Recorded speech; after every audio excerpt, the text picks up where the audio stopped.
बाईसा सत्संग करती हैं भोजराज के साथ और कभी कभी उनको सुंदर सुंदर भाव सुनाती हैं। अब कभी भी बाईसा को ठाकुर जी का अनुभव होता है और जब भी ठाकुर जी का अनुभव होता है तो भोजराज बैठ करके देखते हैं। एक बार तो बंधुओं होली का समय, अर्धरात्रि का समय, अचानक मीराबाई उठ गईं, उठ करके मेरे गिरधर मारो गिरधर मारो गिरधर करके बोलने लगी। इतने में ही भोजराज अचेत हो गए। देखा उठ करके मीराबाई, क्या हुआ? श्वेत वस्त्र पहने मीराबाई ने, नेत्र बंद हैं, शरीर कांप रहा है, ठंडा पड़ गया है पूरा शरीर। और तभी भोजराज ने क्या देखा कि श्वेत वस्त्र मीराबाई के अचानक कहीं पर गुलाल के छींटे पड़े हैं, अचानक ही कहीं पर केसर की बूंद प्रकट हो रही हैं, अचानक ही कहीं पर चंदन की बूंद प्रकट हो जाती हैं। भोजराज ये सब दृश्य देख करके नतमस्तक हो जाते और कभी कभी तो स्वयं को कोसते, मुझे कब अनुभव होगा इनका, मुझे कब अनुभव होंगे ऐसे। ऐसी अनुभूतियां भोजराज को होने लगी और ज्यों ज्यों ये अनुभूतियां बढ़ने लगी त्यों त्यों भोजराज की भक्ति मीराबाई के चरणों में बढ़ने लगी। अब तो वो इसी भाव से मीराबाई के साथ रहने लगे। एक दिन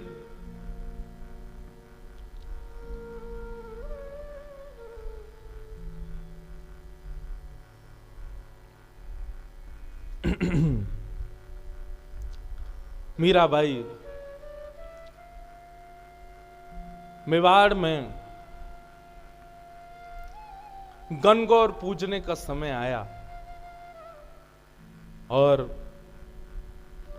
एक रात्रि पहले ही सब घर के लोगों ने, उदाबाई ने, आदि आदि कुछ लोगों ने आकर के पहले ही संकेत कर दिया कि मीराबाई, आप कल आपसे प्रार्थना है कि आप कृपा करके समय पर गणगौर पूजा करने के लिए सब रानियों के साथ में चलना। देखिए, अच्छा नहीं लगता है, आप नई नई आई हैं, बात बात पर आपकी आलोचना हो, आपके बारे में कुछ गलत कहें, ये सब शोभायमान नहीं होता है। इसलिए आपसे प्रार्थना है कि कल पंडित जी ने इतने बजे का मुहूर्त निकाला है। मीराबाई बोली, मुहूर्त कब का है? बोले सूर्य उदय का मुहूर्त है। अब मीराबाई बोली, देखो मैं करना नहीं चाहती लेकिन जबरदस्ती कुछ ना कुछ। अब देखिए, सूर्य उदय पर ही लाल जी उठते हैं, अब मैं सूर्य उदय पर कैसे आऊं? लाल जी को उठाऊं क्यों? आपके साथ में पूजा करने जाऊं? सखियों ने कहा, देखो लाल जी की बाद में सेवा हो जाएगी, लाल जी बाद में उठ जाएंगे, आप देख लो ना, एक दिन गणगौर की पूजा करने चलो। मीराबाई रात भर सोचने लगी, क्या करूं क्या करूं क्या करूं।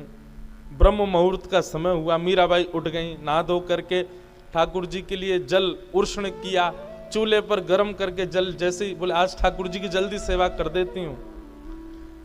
जैसे ही उष्ण जल लेकर के ठाकुर जी को उठाने के लिए पद गाना प्रारंभ कर ही रही थी कि पद प्रारंभ करते ही मीराबाई के मन में आया, रात भर तो ये उधम मचाते हैं, रात भर तो ये हमारे संग में बातें करते हैं, रात में इतनी देरी से सोए हैं, थक गए होंगे, हार गए होंगे, और मैं भी कितनी कितनी कितनी दूषित भाव वाली हूं। मैं ये भी विचार नहीं कर रही हूं कि इनको भी नींद आ रही होगी, रात में देरी से सोए हो, मैं इनको उठा दूंगी। और गाते गाते मीराबाई रुक गई, रुक करके बोली, नहीं अभी अभी थोड़ी देर पहले ही तो सोए, अभी कैसे उठा दूं? फिर मन में आता है, बोली कि नहीं उठाऊंगी, नहीं सेवा करूंगी तो फिर सूर्योदय होगा, मुझे गणगौर के लिए जाना पड़ेगा, वहां जाएंगी, फिर पूजा होगी, फिर नाच गाने होंगे, आदि आदि सब चलेगा, आधा दिन तो उसमें ही निकल जाएगा। फिर सेवा कब करूंगी? आके सेवा करूं, तब तक भूखे प्यासे बैठे रहेंगे बेचारे। अब मीराबाई संकट में पड़ गई, क्या करूं, जाऊं नहीं जाऊं, सेवा करूं नहीं करूं। जप करने लगी, बैठे बैठे जप करते करते करते इतने में सूर्योदय का समय हो गया, और सूर्योदय का समय होते ही मीराबाई ने पद गाया,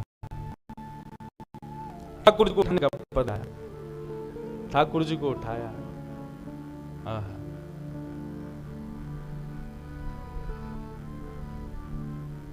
उठाने का पद गाया। मोहन जागिए बलि जई है, लाला जाग रे बलि जई, तेरे कारण श्याम सुंदर मैं नई मुरलिया लई, मोहन जाग रे बलि जई है, लाला जाग रे बलि जई। उठा दिया ठाकुर जी को, और जैसे ही ठाकुर जी उठा करके बिठाए सिंहासन पर, जय हो मेरे प्यारे गिरधर लाल, भोग लगाने लगी। इतने में सखियां आ गई, उदाबाई सब आ गई, बोले चलो गणगौर का समय हो गया। मीराबाई बोली देखो आप लोग कर लो जाके पूजा, जो भी आपको करना है वो सब आप कर लीजिए, अब मेरी सेवा का समय है, मैं सेवा से निवृत्त हो जाऊंगी तब आऊंगी।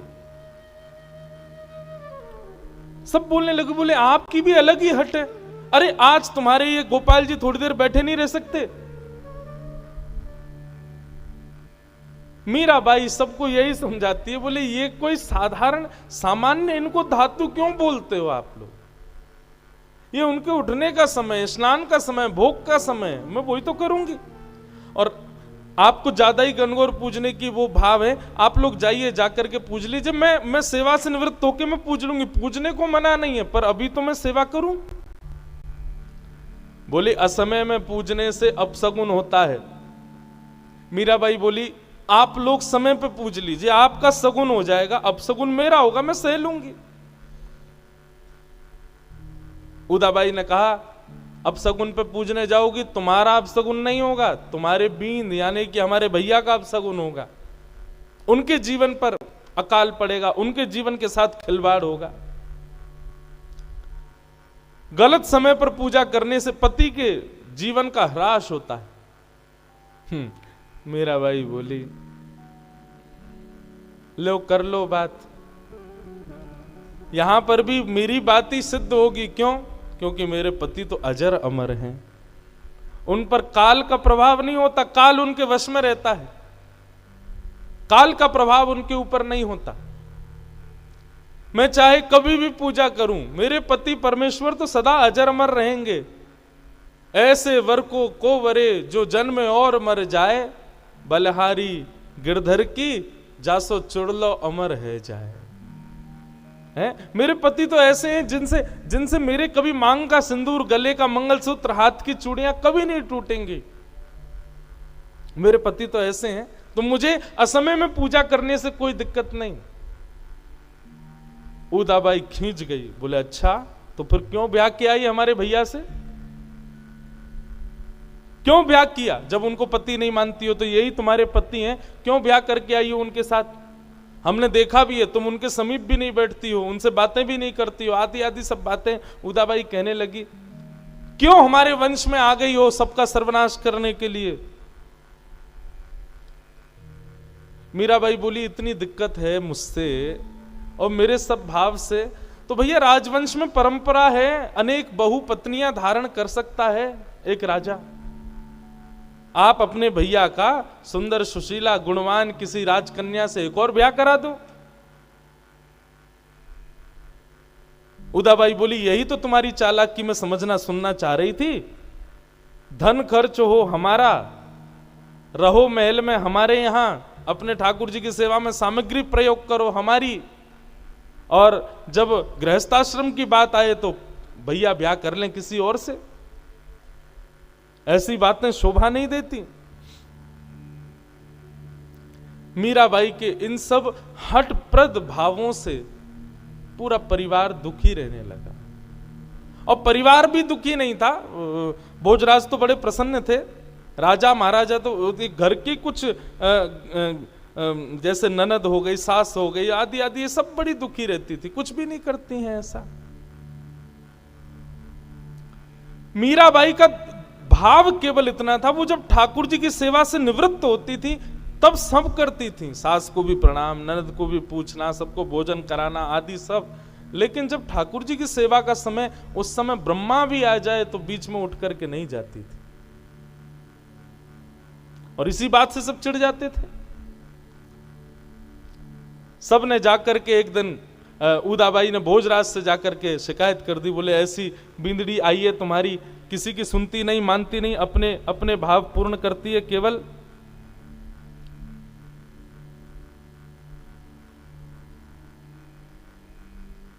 भोजराज ने अपनी बहन को ही समझाया, बोले बहन हम लोग राजा आदमी हैं, हम लोगों को लड़ाई करना, झगड़ा करना, धन अर्जित करना, रत्न बनाना, इन्हीं से ही फुर्सत नहीं है। भक्त लोगों की भाषा हमको समझ में नहीं आएगी। मीरा भक्त है, वैष्णव है, उसके भक्ति भाव में उसको लगे रहने दो, हमारे तुम्हारे विषय से परे है उसके भाव। इसलिए बहन मैं भी कहूंगा कि तुम भी ज्यादा मत पड़ा करो, उसको करने दिया करो जो उसका भाव हो। उदाबाई बोली खुद हमारे पति की भी बुद्धि पर कुछ टोना कर दिया इसने, हमारे भैया की बुद्धि पर भी कुछ टोना कर दिया, वे भी कुछ नहीं समझ रहे बात को।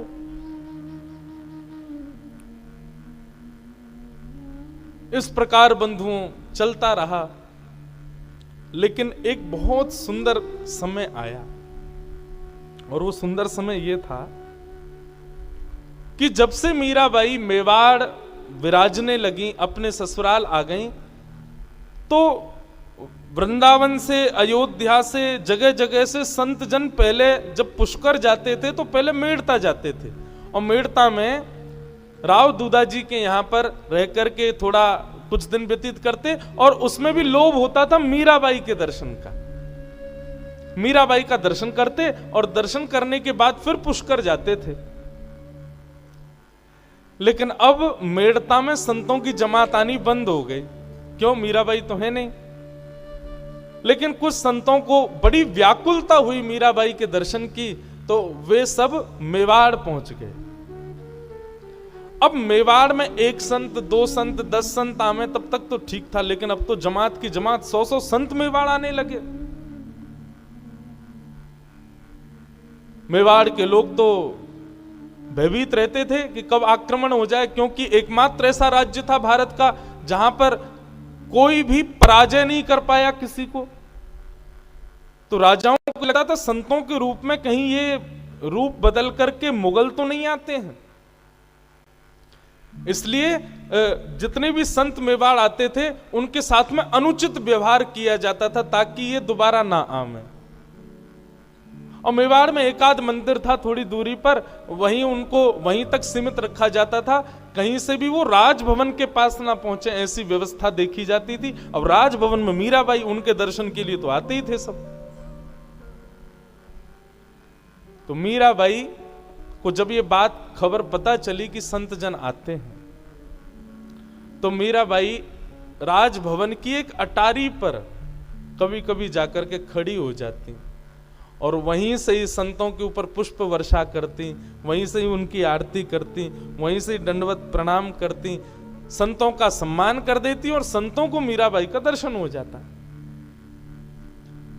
भोजराज ने जब ये बात भोजराज जी को पता चली, तो भोजराज ने जाकर के संतों से पूछा कि आप सब वैष्णव हैं, संत जन हैं, तीर्थों में भगवत दर्शन करने जाते हैं, आप मेवाड़ क्यों आते हो?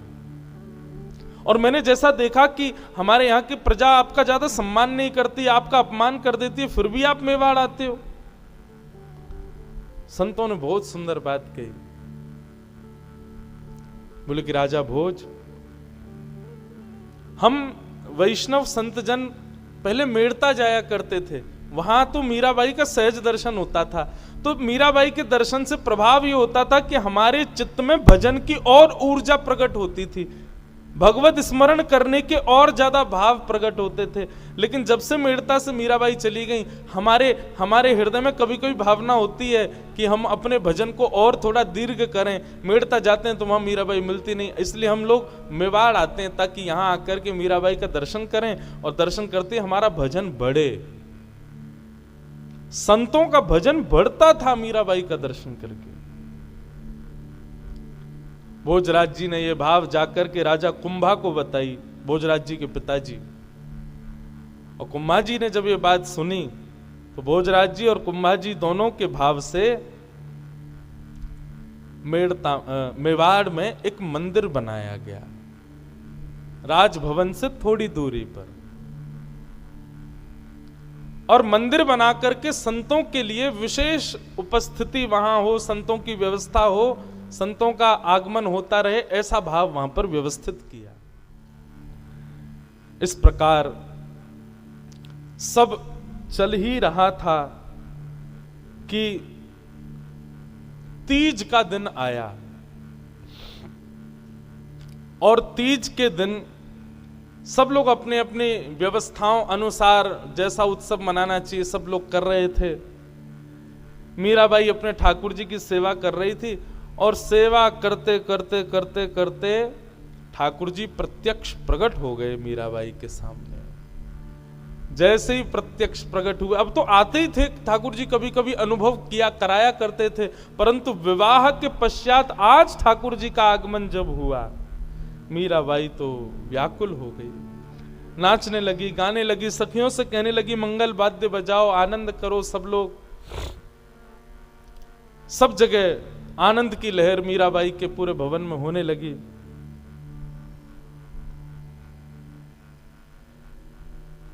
और मीराबाई गा रही हैं बहुत सुंदर एक पद।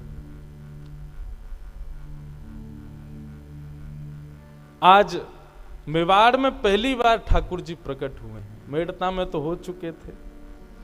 मीराबाई गा रहे हैं, घर बैठे पिया पायो। मीराबाई नाच रही हैं, गा रही हैं, बार बार हृदय से लगा रही हैं। बात पहुंची भोजराज के कानों में, दौड़ करके आए तो देखा एक आज अद्भुती छटा है पूरे महल की। बार बार भोजराज जी के हृदय में एक ही वेदना रहती है कि मुझे अनुभव कब होगा। मीराबाई की स्थिति देख करके भोजराज जी बार बार प्रणतिपात करते हैं, बार बार चरणों में प्रणाम करते हैं। बंधुओं, एक दिन भोजराज जी आगरा के पास कहीं युद्ध के लिए गए और वहां युद्ध में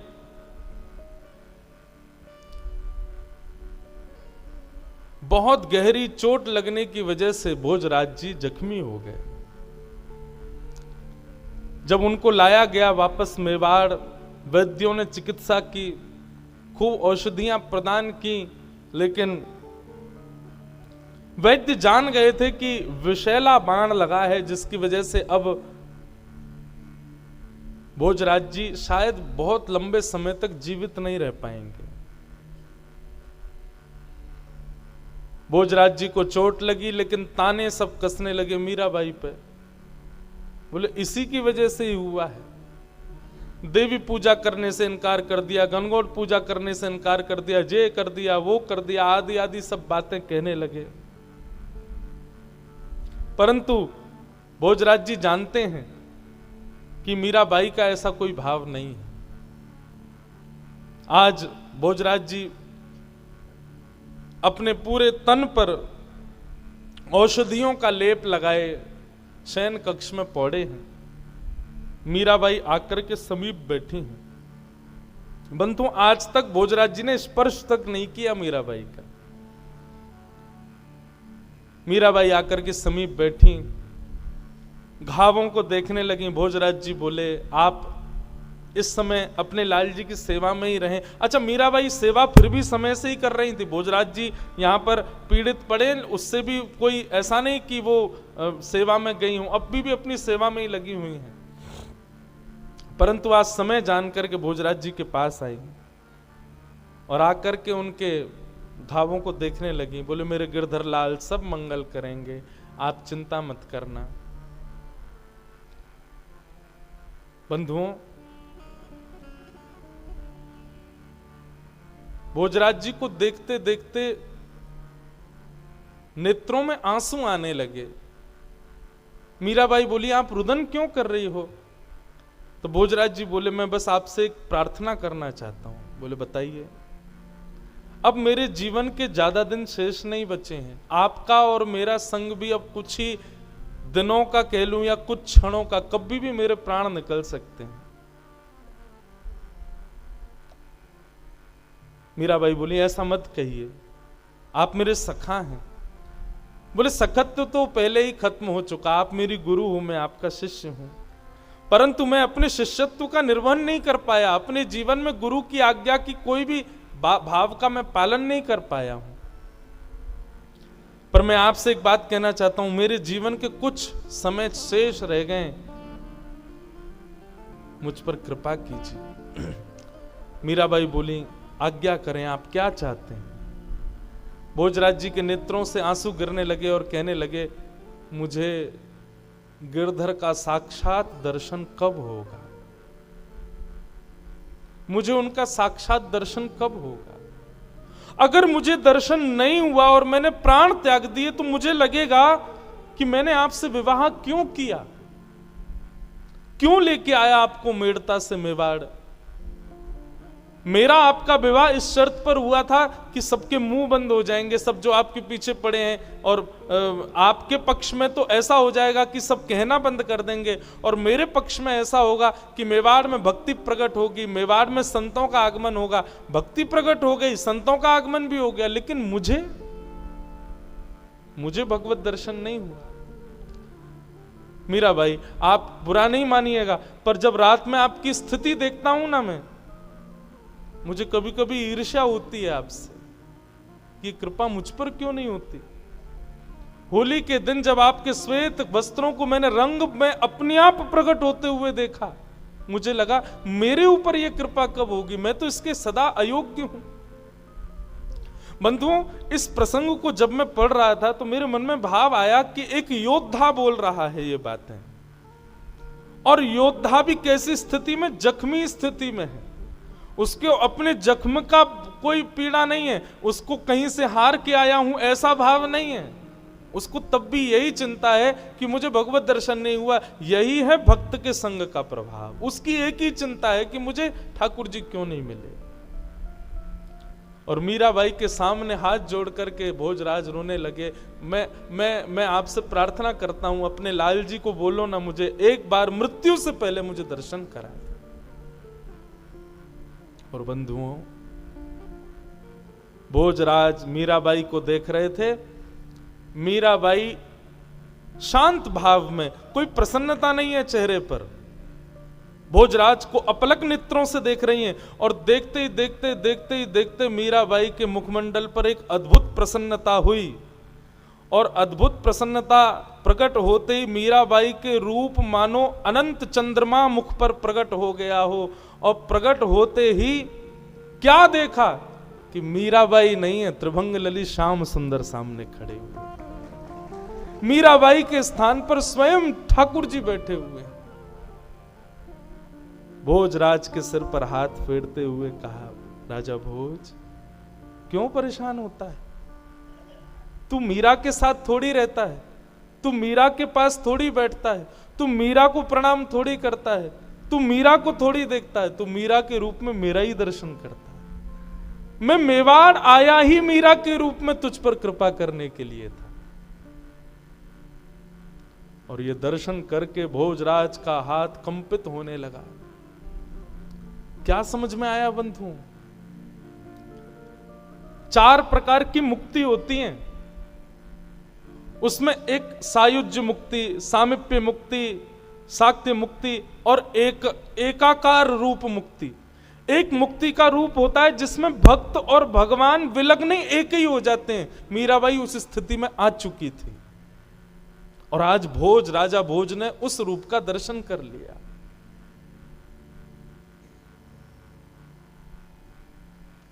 कटाक्ष नेत्र, सुंदर नासिका, अधर बिंब, जैसा मीराबाई वर्णन करती थी, गिरधरलाल ऐसे हैं, ऐसे हैं, ऐसे हैं, वो सारा दर्शन मीराबाई के रूप में भोज को होने लगा। भगवान मुझसे कोई अपराध तो नहीं बनाना, मुझे बार बार ऐसा मन में आता है कि मैंने मीरा के साथ कुछ अपराध किया। मैंने कोई अपराध तो नहीं किया ना? ठाकुर जी बोले कोई अपराध नहीं किया, सब मेरी इच्छा से हो रहा है। राजन तुम चिंता मत करो, अब तुम्हें मेरा दर्शन हो गया, अपनी शंका का समाधान दूर हो गया। अब तुम सहजता पूर्वक अपने कर्तव्य से निर्वहित होकर मेरी प्राप्ति कर लो। और ऐसा दर्शन होते ही ठाकुर जी अंतर ध्यान हो गए, पुनश्च मीराबाई प्रकट हो गई।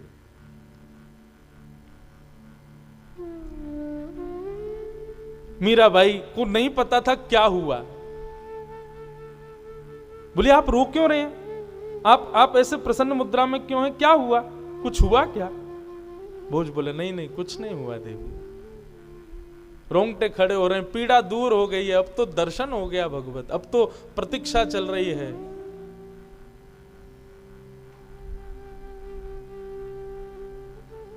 रात्रि का समय, मीराबाई गिरधर लाल के कक्ष में सोई है। भोजराज रात भर अचेत अवस्था में बस वही छवि का बार बार अनुभव कर रहे हैं। सांवली सूरत, मोहिनी मूरत, पीतांबरी पहने, चंदन की सुगंधी। इतने में ही अचानक मीराबाई के साथ में कुछ ठाकुर जी की विरह वेदना हुई।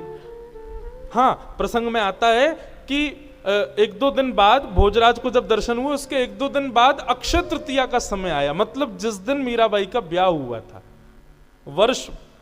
एक वर्ष पूर्ण हुआ। और उस दिन मीराबाई बड़ी बेचैन घूम रही थी सुबह से, क्योंकि मेवाड़ में तो सब लोग बधाइयां गा रहे थे कि आज राजा भोज के वर्षगांठ है, लेकिन भोज तो अपने बिस्तर पर अचेत अवस्था में पड़े थे। लेकिन मीराबाई बड़ी विचलित, क्यों? वर्षगांठ तो मेरी भी है, लेकिन अभी तक ठाकुर जी आए नहीं है। सुबह से प्रतीक्षा कर रही है, ठाकुर जी नहीं आए। अर्धरात्रि का समय हुआ, व्याकुल हो गई मीरा। थोड़ी देर के लिए ठाकुर जी ने दर्शन दिया और अंतर ध्यान हो गए। इतने में ही इतनी व्याकुल हुई मीरा कि हाँ नाथ, हाँ प्राणनाथ, हाँ प्राणनाथ, हाँ गोपाल, हाँ गिरधर कहती कहती भोजराज के कक्ष में आ गई। भोजराज जी ने जैसे मीराबाई को देखा तो क्या देखा कि मीराबाई दौड़ करके अटारी की ओर जा रही है, जिस अटारी के नीचे, अथाह नीचे, केवल और केवल पहाड़ों की माला है। मानो मीराबाई वहां से विरह वेदना में इतनी उन्मत्त हो गई है कि अपने प्राण त्यागने के लिए जा रही है। दौड़ती आई मीराबाई को देख करके भोजराज जी ने मन में सोचा, अब सखियों को बुलाऊं, किसको कैसे रोकूं मीराबाई को, वो तो भावावेश में है। जैसे ही मीराबाई पहुंची अताड़ी पर और एक चरण बाहर किया ही था, भोजराज जी दौड़ करके गए और मीराबाई को अपने अंक में भर लिया, भर करके नीचे उतारा। और नीचे उतारते ही भोजराज जी दूर हो गए और आत्मग्लानि करने लगे, मैंने अपराध कर दिया, मैंने अपराध कर दिया, मैंने अपराध कर दिया, मैंने वचन दिया था कभी स्पर्श नहीं करूंगा, ये मैंने क्या कर दिया। और इसी आत्मग्लानि में रुदन करने लगे। मीराबाई अचेत अवस्था में पड़ी हैं, भोजराज नीचे चरणों में बैठे हैं मीराबाई के। प्रातः काल का समय हुआ, जैसे ही मीराबाई उठी तो देखा चरणों में सर झुकाए भोजराज लेटे। तुरंत उठ करके सहज हुई। भोजराज जी बोले, मुझे क्षमा कर दो, मैंने बहुत बड़ा अपराध किया। कल ऐसे ऐसे लीला हुई, आप दौड़ करके बाहर की ओर जा रही थी, मैंने सोचा किसी को बुलाऊंगा तब तक आपके प्राण निकल जाते, इसलिए मैंने आपका स्पर्श किया, आपको पकड़ करके यहां लिटाया, स्पर्श हुआ, मैंने अपनी प्रतिज्ञा तोड़ी, मुझे क्षमा कर दीजिए।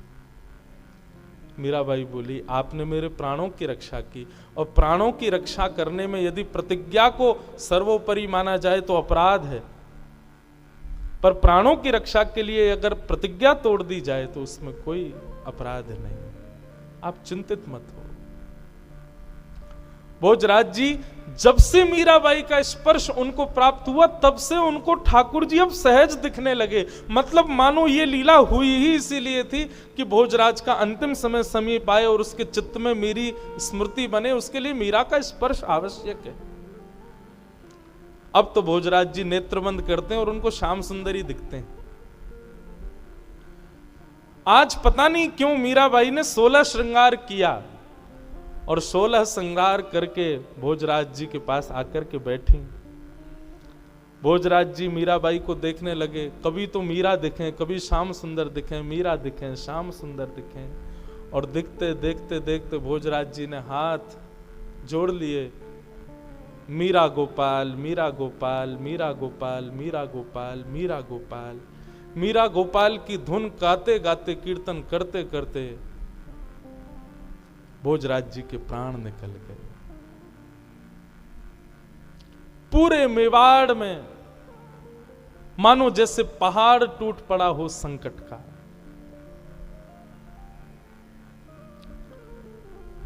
मीराबाई भी आज रुदन कर रहे हैं, नेत्रों में आंसू हैं।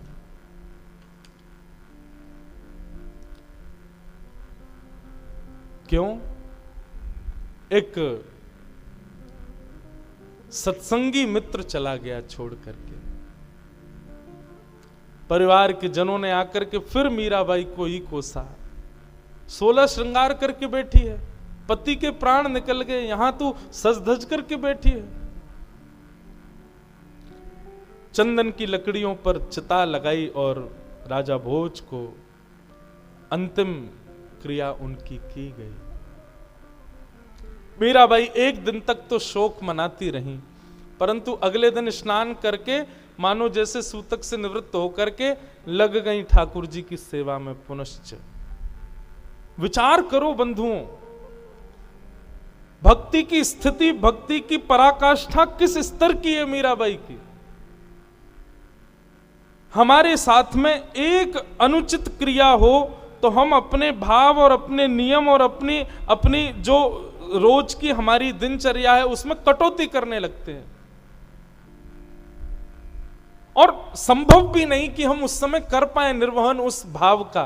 पर मीराबाई ऐसे ही नहीं गिरधर गोपाल मिल गए उनको।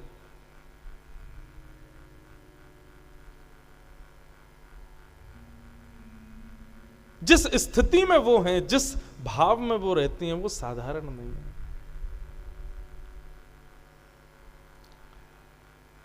दूसरे दिन से ही मीराबाई तो अपने सहज सेवा में लग गई ठाकुर जी की में। और अब महाराज कुंभा भी चल बसे थे, तो मेवाड़ की राज्य गद्दी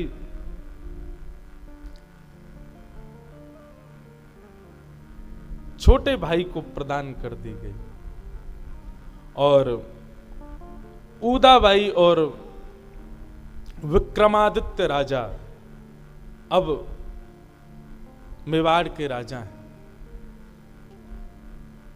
वे ही अब मेवाड़ को संभालते हैं। मीराबाई तो बस अपने गोपाल जी की सेवा में, गिरधर की सेवा में सदा मग्न रहती हैं। जब से विक्रमादित्य राजा बने मेवाड़ के, मीराबाई के जाकर के उन्होंने कई सारी प्रतिबंध लगा दिए कि अब आपका मंदिर जाना बंद, वहां नाचना गाना बंद। हमारे पहले भाई को ले गई, हमारे पिताजी भी चले गए, हमारे पूरे कुल खानदान को आपने सर्वनाश कर दिया। आपको जो करना है महल के भीतर रह करके करिए, अब आप बाहर आना जाना बंद कर दीजिए। मीराबाई बोली, मुझे रोक लो, मेरे ठाकुर जी को थोड़ी रोक पाओगे। ठाकुर जी तो खूब आएंगे, खूब जाएंगे, वे तो खूब कृपा करेंगे, मुझे कोई आवश्यकता नहीं बाहर जाने की, मेरे तो ठाकुर जी भीतर ही आ जाएंगे। और मीराबाई लगी अपने ठाकुर जी की सेवा। ज्यों ज्यों संकट बढ़ते जा रहे हैं, त्यों त्यों मीराबाई की भक्ति और पुष्ट होती जा रही है।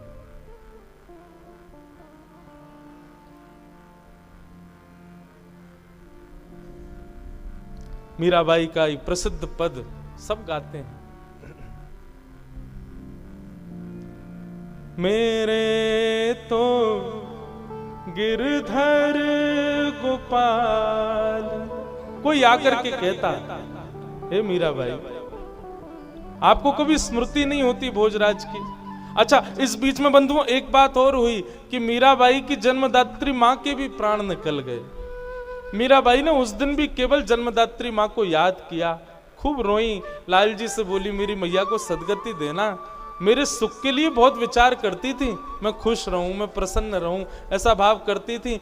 और तो और मुझे मेरे बींद से मिलाने वाली मेरी मैया ही तो थी, पहली बार उन्होंने ही तो बताया था कि तुम मेरे पति हो, इसलिए मेरी मां पर कृपा करना। ये सब स्थितियां देख करके कोई सामान्य व्यक्ति पागल ही समझता था मीराबाई को। वो कहते तुमको अपनी मां की याद नहीं आती, अपने पति के बारे में कभी चिंतन नहीं होता, ये सब बातें तुम्हारे हृदय में क्यों नहीं आती, तुम किसको अपना मानती हो? मेरे तो गिरधर गोपाल